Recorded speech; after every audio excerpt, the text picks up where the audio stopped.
మిథున బర్త్డే సెలబ్రేషన్స్ని హరివర్ధన్ రావు చాలా గ్రాండ్గా అరేంజ్ చేస్తాడు. ఇక ఆ ఇంట్లో బంధువులు స్నేహితుల అడావిడితో చాలా సందడిగా ఉంటుంది.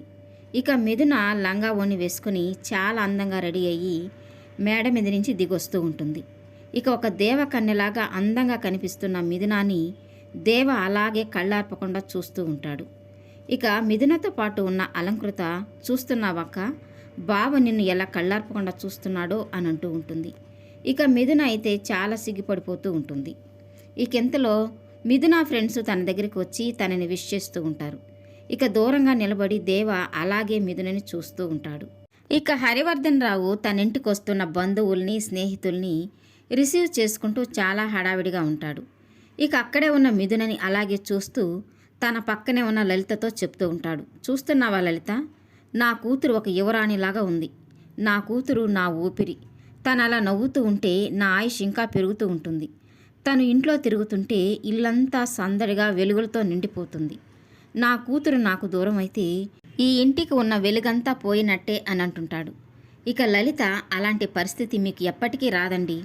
ఈరోజు మీ నిర్ణయం తర్వాత తను కొత్త బంధంతో మన ఇంటికి ఇంకా దగ్గరవుతుంది. ఇప్పుడు మన ఇల్లు ఎంత వెలిగిపోతుందో ఇక మీదట కూడా అలాగే ఉంటుంది అని చెప్తూ ఉంటుంది. ఇక హరివర్ధన్ రావు దూరంగా నిలబడి మిథుననే కళ్ళార్పకుండా చూస్తూ ఉన్న దేవాని అలాగే చూస్తూ ఉంటాడు.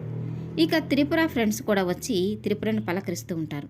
ఇక అక్కడే ఉన్న దేవాన్ని చూసిన త్రిపుర కోపంగా ఇప్పుడే వస్తానని తన లోపలికి వెళ్ళిపోతుంది. ఇక త్రిపుర ఫ్రెండ్స్ అక్కడే ఉన్న దేవాన్ని చూసి బేరర్ అనుకుని కూల్ డ్రింక్స్ తీసుకురమ్మని చెప్తారు. ఇక అది విన్న మరొక ఫ్రెండు, అతను బేరర్ కాదు, మిథున హస్బెండ్ అని చెప్తూ ఉంటుంది.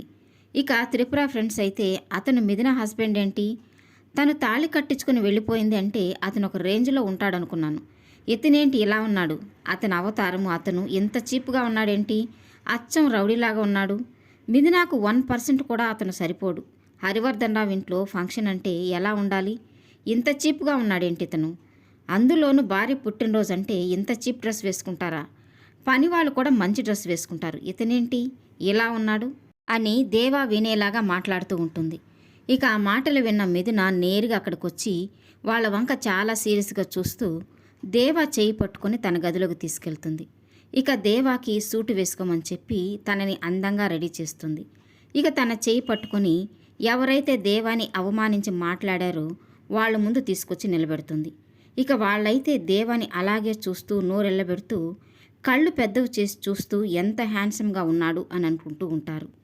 ఇక మిథున దేవ చేయి పట్టుకొని తనని అక్కడి నుంచి తీసుకెళ్తుంది. ఇక రాహుల్ చాలా కోపంగా త్రిపురతో చెప్తూ ఉంటాడు, నా చెల్లెలు బర్త్డే ఫంక్షన్లో ఆ రౌడీ దేవాగాన్ని చూస్తుంటే నాకు కోపం ముంచుకొస్తుంది. గొప్ప గొప్ప వాళ్ల ముందు ఆ రౌడీగాడు మన ఇంటి అల్లుడుగా ఉన్నాడంటే నా రక్తం మరిగిపోతుంది, నేను తట్టుకోలేకపోతున్నాను అని చెప్తూ ఉంటాడు. ఇక త్రిపుర కూడా కంగారు పడకు, ఆ బర్త్డే ఫంక్షన్ అస్సలు జరగదు, భయంకరమైన గొడవ జరుగుతుంది. ఆ రౌడీగాడు మీ నాన్నతో గొడవ పెట్టుకొని ఇక్కడి నుంచి వెళ్ళిపోతాడు, అందుకోసం నేను ఒక ప్లాన్ వేశాను అని తనతో చెప్తూ ఉంటుంది. ఇక మిథున బర్త్డే ఫంక్షన్కి దేవ వాళ్ళ నాన్న అన్నలు వదినలు వస్తారు. ఇక వాళ్ళంతా ఆ ఇంటి వాతావరణాన్ని చూసి ఆశ్చర్యపోతూ, ఏమైనా దేవ అదృష్టవంతుడు, ఐశ్వర్యం తేనె పట్టులాగా పట్టింది, మనకు ఆ అదృష్టం లేకుండా పోయింది అని అంటూ ఉంటారు. ఇక సత్యమూర్తి అయితే కోప్పడుతూ, నిజమైన ఐశ్వర్యం అంటే డబ్బు కాదు, సంస్కారం, అది సంపాదించడం నేర్చుకోండి అని తిడుతూ ఉంటాడు. ఇక అంతలో అక్కడికి వచ్చిన లలిత వాళ్ళని చూసి చాలా సంతోషంగా పలకరిస్తూ ఉంటుంది. ఇక సూర్యకాంతం పక్కకు వచ్చి, ఆ త్రిపుర ఏదో పెద్ద ప్లాన్ చేశానని చెప్పి ఇంట్లో వాళ్ళందరినీ తీసుకురమ్మని చెప్పింది.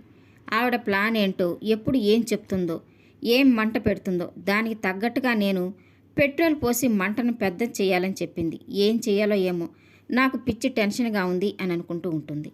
ఇక మరో పక్క ఆదిత్య ఒక కిల్లర్ని కలిసి దేవా ఫోటో ఇచ్చి తనని చంపమని చెప్తాడు. ఇక అది చూసిన అతను చూసేదానికి హీరోలాగా ఉన్నాడు, ఏంటి గొడవ, ఆస్తి గొడవ అని అడుగుతూ ఉంటాడు. ఇక ఆదిత్య అయితే, కాదు అమ్మాయి గొడవ, నేను పెళ్లి చేసుకోవాలి అనుకున్న అమ్మాయికి బలవంతంగా తాళి కట్టి నాకు కాబోయే భార్యను నాకు దూరం చేశాడు. వాడు ఈ లోకంలో ఉంటే నా భార్య నాకు దగ్గర కాదు, వాణ్ణి వెంటనే చంపేయాలి, అప్పుడే నా భార్య నాకు దగ్గర అవుతుంది. ఈరోజు తన పుట్టినరోజు, మా మామ దాదాపుగా వాణ్ణి అల్లుడిగా అంగీకరించినట్టుగా అనిపిస్తుంది. ఆ విషయాన్ని ఈరోజు ఆ బర్త్డే ఫంక్షన్లో చెప్పేస్తాడు. ఆయన ఆ మాట చెప్పకముందే వాణ్ణి నువ్వు చంపేయాలి, నీకు కావాల్సినంత డబ్బిస్తాను, వాణ్ణి మిస్ చేయకుండా చంపేయి అని చెప్తాడు. ఇక ఆ కిల్లర్ కూడా డబ్బులు తీసుకొని ఈ రోజుతో వాడు చచ్చినట్టే అనుకోండి అని అంటూ ఉంటాడు. ఇక మిథున దేవ చేయి పట్టుకొని బర్త్డే ఫంక్షన్ జరుగుతున్న స్టేజ్ వద్దకు తీసుకెళ్తుంది. ఇక అక్కడ హరివర్ధన్ రావు మైక్ పట్టుకొని చెప్తూ ఉంటాడు. భర్త అంటే భార్యకి ప్రేమతో పాటు రక్షణ కూడా. అతను అంతలా మారడానికి కారణం మిథున మీద అతనికి ఉన్న ప్రేమ. మిథున మీద ఈగ వాలకుండా చూసుకోవడమే కాదు, కంటికి రెప్పలాగా కాపాడుకుంటాడు. దేవ మిథునకి తగిన భర్త అని చెప్పడానికి ఇంతకంటే నిదర్శనం ఏం కావాలి అని చెప్తూ ఉంటాడు. ఇక ఆ మాటతో మిథున దేవ చాలా సంతోషపడిపోతూ ఉంటారు. ఇక అక్కడే ఉన్నదంతా వింటూ ఉన్న ఆదిత్య కోపంతో రగిలిపోతూ హరివర్ధన్ రావుతో అంటూ ఉంటాడు. అతను మిథునకు భర్తగా తగినవాడు అని మీరు నిర్ణయం తీసుకుంటే మరి నా పరిస్థితి ఏంటి అని అడుగుతూ ఉంటాడు. ఇక ఆ మాటతో హరివర్ధన్ రావు, మిథున, దేవ ఒక్కసారిగా షాక్ అయిపోతూ ఉంటారు. ఈ వీడియో నచ్చినట్లయితే లైక్ చేయండి, సబ్స్క్రైబ్ చేయండి. Thank you for watching.